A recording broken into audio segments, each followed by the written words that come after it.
This review is brought to you by ExpressVPN. Go to expressvpn.com/Merle to find out how to get 3 months free, and stay tuned after this review for more info.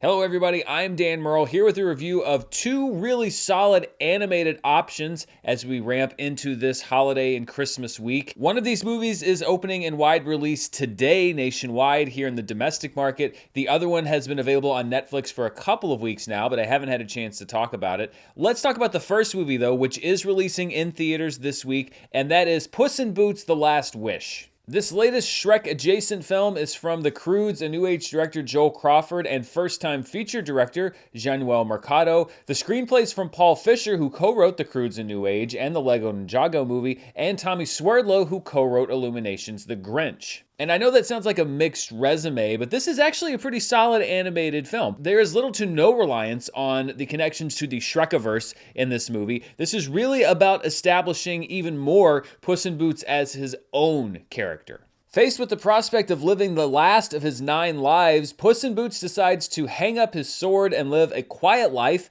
in a cat rescue, but when he learns of a wishing star that could return all of his 9 lives, he seeks it out along with Kitty Softpaws, voiced once again by Salma Hayek Pinault, and new addition Perrito, voiced by Harvey Guillen. Also looking for the wishing star for their own purposes are Big Jack Horner, voiced by John Mulaney, and Goldilocks, voiced by Florence Pugh, along with her enforcers, the Three Bears, who are voiced by Ray Winstone, Olivia Colman, and Samson Kayo. One thing that is instantly distinctive about this movie from all of the other Shrek films, and really almost every film in the DreamWorks animation stable, is the look of Puss in Boots: The Last Wish. It is a combination of like an oil painting, a storybook drawing, and anime that really lends this film a wholly distinct feel. And the movie gets off to a great action-packed start as Puss throws an illegal house party and fights a giant before his brush with mortality, where we see the loss of his previous 8 lives in a montage that's actually pretty funny. It's pretty tough to balance the idea of showing a cute little animal dying over and over again, but it's done in a fun way, not a horrific way or a sad way. This is, by my count, the 8th film in which Antonio Banderas and Salma Hayek Pinault have shared a credit together, and they really do make a great team, especially when it comes to the character of Kitty Softpaws, who finds herself at odds with Puss in Boots as often as she finds herself in league with him, and the interaction between those two actors and those two characters is really solid. There is a cute off that these two characters have that has very smartly been used as a cornerstone in the marketing campaign for the movie. You call that cute? Oh, look at her! Those eyes are even bigger than yours. So poofy!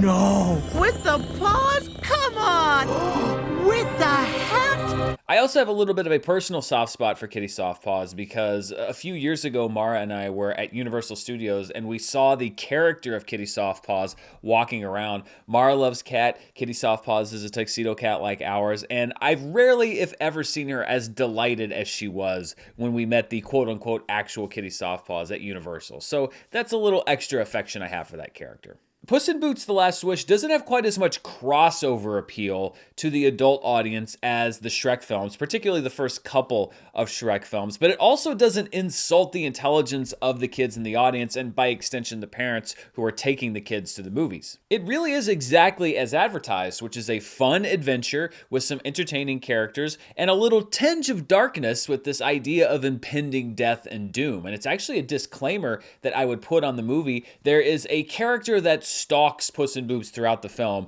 who is a very scary wolf. And I think that if you are the parents of a kid who's maybe 4 or 5 years old or younger, then they might actually be pretty scared by that character. I'm not saying you should avoid the movie because there are scary characters in a lot of films, but when we look at the all ages aspect of Puss in Boots: The Last Wish, that is something that I think parents of younger kids might want to know. Just be prepared for them to perhaps snuggle up just a little bit closer to you a couple of times during the film. Generally, I laughed several times throughout the movie. I enjoyed it far more than many other kid-focused animated films this year, even ones that I liked, such as DC League of Super Pets. For the family audience whose kids maybe aren't ready to sit through 3 hours on Pandora, or if you've already seen Avatar: The Way of Water or are looking for an alternative, I think that Puss in Boots: The Last Wish is a really solid choice for something that you can bring the whole family to, and that I think that everybody will find something in that will entertain them. So that's an overall recommendation on Puss in Boots: The Last Wish. It doesn't have all of that extra level that might appeal to adults in the ways that some of the best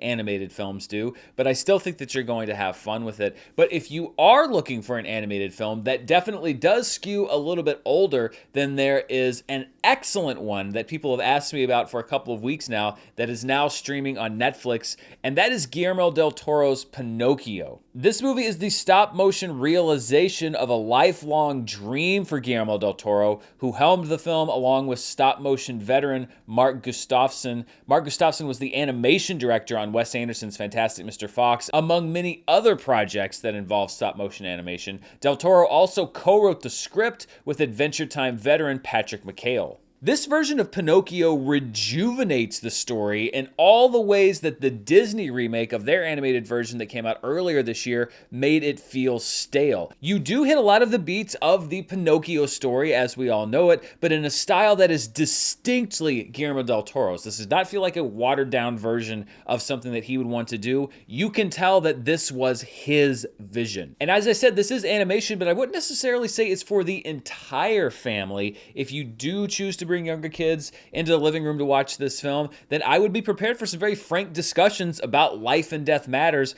almost from the very beginning of the movie. The voice cast includes David Bradley as Geppetto, Pinocchio's father, Ewan McGregor as Cricket, no Jiminy in this version, the conscience of Pinocchio, Christoph Waltz as the opportunist showman Count Volpe, who takes Pinocchio on the road, Tilda Swinton in double roles, because of course, as both the blue wood sprite who brings Pinocchio to life, and her sister Death, who gets into some pretty interesting philosophical discussions with the puppet, Cate Blanchett as the monkey Spezzatura, this has just been a tour de force year for Cate Blanchett, and Tom Kenny, the voice of SpongeBob, as Mussolini. Yes, that Mussolini. Providing the voice of Pinocchio is a young actor named Gregory Mann, who actually has very few credits to his name, and he provides a great example of a young actor who actually performs the role. Oh boy, maybe it'll be okay if I'm a little bit late for school. I had some criticism for the voiceover performance in the Disney live-action version earlier this year because I felt that the actor was directed or performed in a way that was just,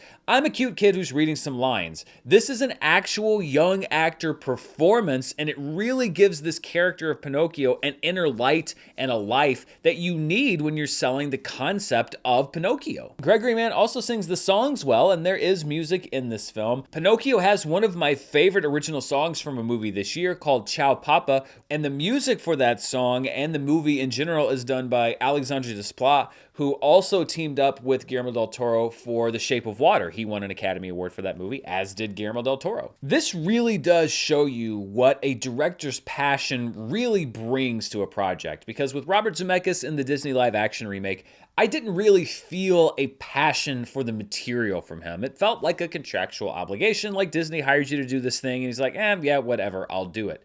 Guillermo del Toro's not out to make a cut-rate version of Pinocchio. He fought for over a decade to bring this movie to the screen the way that he wanted, in stop-motion animation, which is much more time-consuming and much more expensive, but he knew what he wanted, and you could feel his love for this project in every single frame of the movie. And this is also not a rote adaptation of the Pinocchio story. It is set against the rise of fascism in Europe, and it's kind of ironic that you're telling a story about this puppet, Pinocchio, who's trying to become more human against the backdrop of an era in history when inhumanity was at its height. But the original Pinocchio story is also pretty dark, and it's a great marriage of Del Toro's sensibilities with the source material to create a fusion that is truly unique. I can see why he was drawn to this story, because in many ways the original Pinocchio story is just as gothic and bizarre and strange as so many of Del Toro's films. This is a stunningly gorgeous film, immaculately crafted, well acted, brilliantly designed,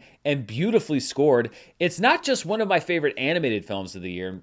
Quite frankly, I think it might be my favorite. It's one of my favorite movies, period this year. As I weigh my top 10 list for the end of 2022, this movie is very heavily in contention for being included. I do wish that it had gotten a wide theatrical release because I do feel that these visuals, which were so painstakingly created, deserve to be seen on the biggest screen possible. But it did get a limited release a few weeks ago, and that's about the best that we can hope for from Netflix. The accessibility, though, is encouraging, and the first couple weeks' numbers have been pretty steady. I hope that they're going to grow over time, perhaps as word of mouth spreads, and maybe this review will help to increase that word of mouth. But this isn't just another Pinocchio story, as we've seen many, many times before. This is a version of Pinocchio that stays faithful to the heart of the story, but is 100% a product of Guillermo del Toro and is as essential to his filmography as any other movie that he's made, perhaps more so. And it is hands down a recommendation for me. It is streaming right now on Netflix. I encourage you to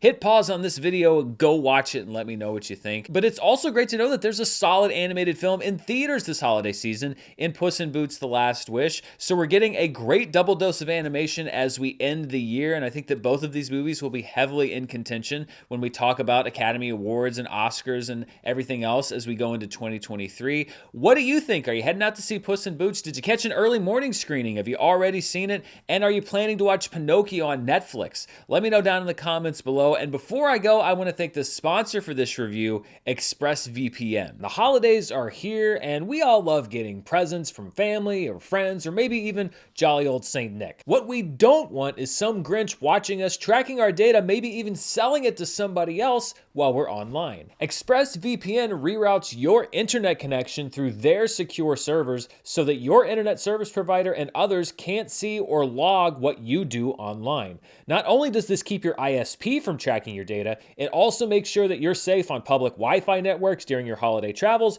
whether you have a long layover or you're on an extended hotel stay. ExpressVPN also uses trusted server technology, which means that they're not logging your activity, and they're so confident in that claim that assurance firm PricewaterhouseCoopers has audited that technology. That's why ExpressVPN is rated the #1 VPN by CNET, Wired, TechRadar, and countless others. So if you want to make sure that your data is safely wrapped up this holiday season, go to expressvpn.com/Merle right now, and you can get an extra 3 months of ExpressVPN for free. That's expressvpn.com/Merle, expressvpn.com/Merle to learn more. Thanks to ExpressVPN for sponsoring this review, and thank you for watching. I'll be back very soon, I believe tomorrow, with a review of the latest film from Damien Chazelle, Babylon, which is also hitting theaters this Christmas weekend, and I have a lot to say about that movie. Until then, stay safe, and I'll see you next time. Bye.